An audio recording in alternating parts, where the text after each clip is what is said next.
Hi folks, it's Pete here from Ashton's Cars, and today I'm showing you around a 2010 Kia Sorento.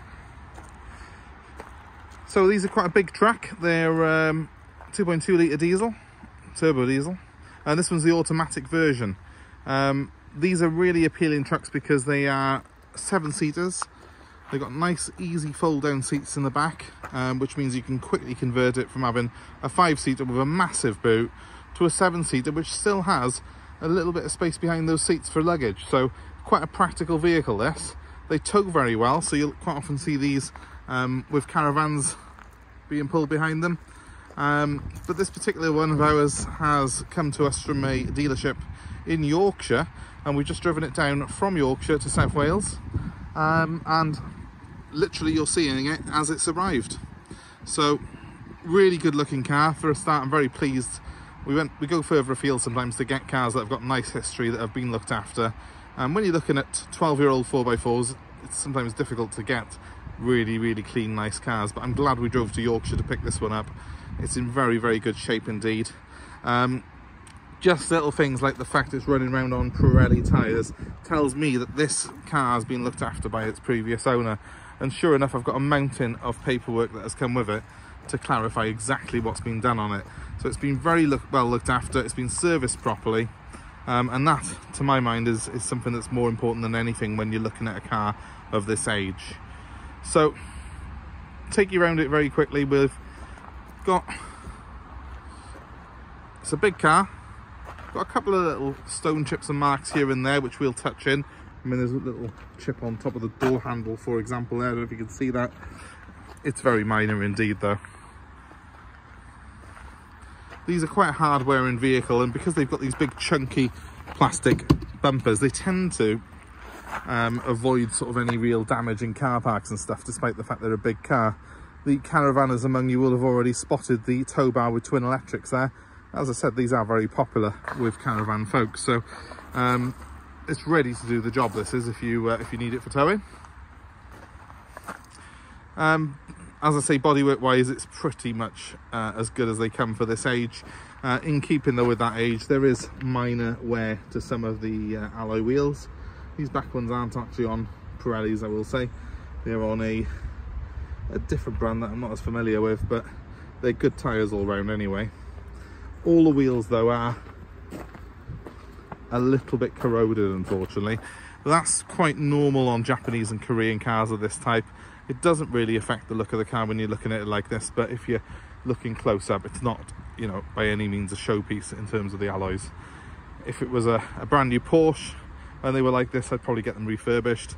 But when it's a 12-year-old Kia Sorento, which is a workhorse, I think that these wheels are pretty much going to be fine for the new owner. I don't think you're going to be really complaining about them. They don't look untidy, is what I'm saying. They're just not quite perfect if you look close. So coming around the front of the car, a couple of stone chips to show you here. I'll zoom in quickly just to show you that on the front bumper there's a couple of minor stone chips. I am going to get those touched in. You literally see in the cars it's just come into me, apart from the fact I've just had it steamed off to get the road dirt off it. This is exactly as the car arrived, and I think, to be honest with you, it's about as good as they come really. So I'm quite pleased that we've done sort of what was a 10-hour round trip to pick this car up from the dealer in Yorkshire. So I'm going to show you a little bit about the accommodation, because one of the reasons, if you're in the market for a Sorento like this, you're probably more interested in the interior and the space on offer than you are about a couple of little marks on alloy wheels. Now, as I said, this is the diesel model. That is highly desirable, as is the auto gearbox. So this has got, in my opinion, the best combination of engine and gearbox that you can get in a Sorento. It's got the full leather interior, heated seats as well up front. Quite a nice spec on these. They've got cruise control on them, and they do drive very well. I find that on the motorway it's quite relaxed, quite quiet. It doesn't feel like an old school 4x4 where you're bouncing all over the road. It's very sophisticated and it's very smooth, but it is capable of handling rough stuff if you need it to. Come to the back. Stacks of space back here. Again, full leather interior. Seats have worn very well. doesn't really have any unsightly marks on it in the interior. It's got this pull down armrest in the middle here, which has got a couple of cup holders built into it, which is quite cool. And if you pull a lever, this thing all folds away to get access to the rear seats. Now I've got one of those up at the moment, but I've got the parcel shelf across it because I'm going to show you in a second how easy it is to put the seats up in a Kia Sorento, which is to me one of the best reasons for buying one of these cars, because most people who have them don't need 7 seats all the time. It's something that you use occasionally, and it's quite handy to have that extra space. So space you've got on offer with rear seats in place, I mean, it's about on par to what you get in a Discovery, so it's not bad. There's the space though that you've got on offer when those seats are in place. It's huge, absolutely colossal. So really, really good accommodation in the back here, but also the option of having a massive load space. But all I do is literally grab this and pull it, and there's my seat in place. Look at that. I have got the parcel shelf as well. It's good that we've got that because quite often that's something that go missing. And you can see even these rear passengers get cup holders and a bit of cubby space for odds and ends. So it's quite well accommodated, this car. You'll also find as well that those middle seats have got full ISOFIX points for your car seats. So it's very well thought out. It's very family orientated. And that's one of the reasons that I love the Kia Sorento. But the main reason I love the Kia Sorento, if I'm being honest, is they are very, very reliable. As it says on the back window, if you look carefully, Fiat had a 7-year warranty when they were new. That's now expired on this car because it's 12 years old. But it goes to show the confidence that Kia have got in their products. They actually offer the best manufacturer's warranty of anyone. And I've always found that when I come to sell these, that they're very reliable. We don't tend to have any after sales issues with them, and the people who buy them tend to be happy customers that come back to us for more cars. So for me, that's the main reason for buying a Kia Sorento, is the fact that you're buying something that's a quality product. Now I'm going to show you just behind the wheel, and we'll start the camera up quickly just to show you how everything works on it.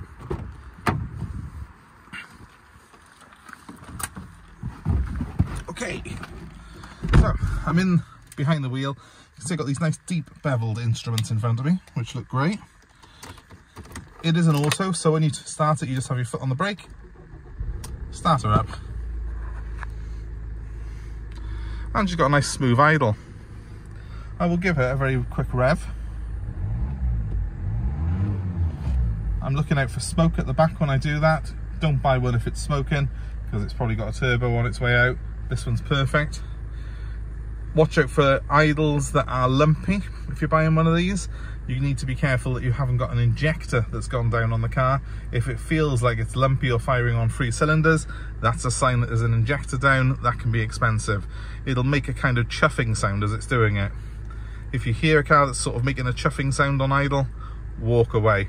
Especially if you're buying it as a private sale, because, yeah, I mean, if you're buying it from a dealership like ourselves, you're going to have some callback on that. But when you're buying it privately, you really haven't got any legs to stand on if it all goes wrong. So, showing you the controls here, we've got the stereo controls on the left of the steering wheel and the cruise control on the right. All very normal and quite standard issue these days, that. Over on the dashboard here, we've got some more buttons which operate this car's 4-wheel drive system. I can turn the traction control off with that top one. I've got a hill descent control there, which holds the car at a certain speed when it's going down a very, very steep incline. That's more for very, very steep off-road stuff. I've got a diff lock for the centre diff. Again, very, very handy for serious off-road stuff, but not something you use on the road.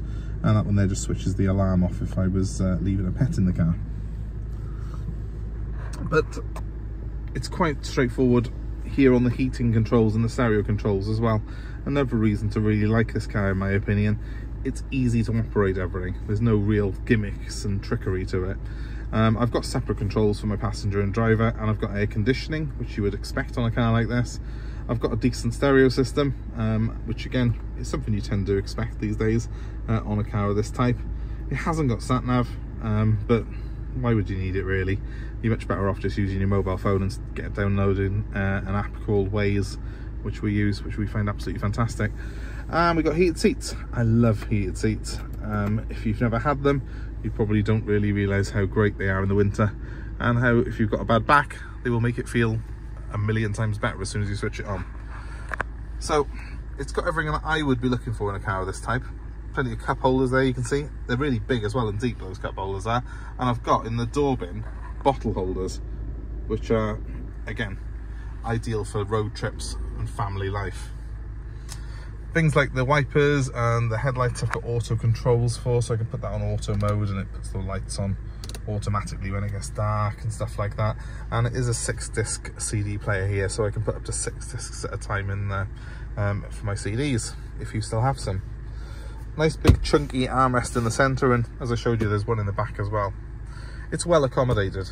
I'm comfy in here and I've got a good view of the road, and I feel as if I'm in a car that's substantial but not over large. Doesn't feel like it's cumbersome, so it's quite easy to park and quite easy to manoeuvre. You can stick your iPod or your USB stick in this and it'll play through the stereo, by the way, on your music if you haven't got those CDs. So not much more to tell you really in here. It's straightforward, it does as it's supposed to. I love these cars because they're reliable, so everything in here works as it should. And having just driven it back from Yorkshire, my driver has assured me that it absolutely is faultless in the way it goes. And I totally believe him. Let's come back out. From my point of view now as a dealer, I'm going to put this car through the workshop. I'm going to get it all inspected to make sure it's right for its new owner. But there's no nasty surprises by the looks of things on this car. I'm going to probably do a couple of little touch-ins on the bodywork on it, make sure that it's all up and ready and in good order throughout. But I never tend to have any sort of nasty surprises on Kias, and that's why I would urge you, if you're looking at a 7-seat 4x4, to consider one of these cars. And of course, if you're interested in this particular one, I am selling it. So my number is 07932 873 646. Please give us a call if you're interested in this car, or indeed anything else that we may have in stock. That number one more time is 07932 873 646. I'm happy to take part exchange, and I'm also happy to offer delivery anywhere in the country. Just as I brought this car down from Yorkshire, I've got a driver who's prepared to drive to you anywhere in the UK if you're interested in buying this car. Obviously, just give us a call and we'll work out a quote for you. Oh, by the way, if you are NHS or a key worker, we're offering a £200 discount at the moment as well. So bear that in mind. There will be details of this car showing up in the description of this video. Please have a read through them. We'll put all the service history up on there as well. And please give us a like, please give us a share, and subscribe to our channel. You will see more cars like this that we've got for sale, but also more car buying advice. And if you subscribe, you will be the first in the queue to know of new arrivals. Thanks again for watching, guys. I hope you have a great day. Hit that subscribe if you've not done so already, and I hope to see you very soon. Goodbye.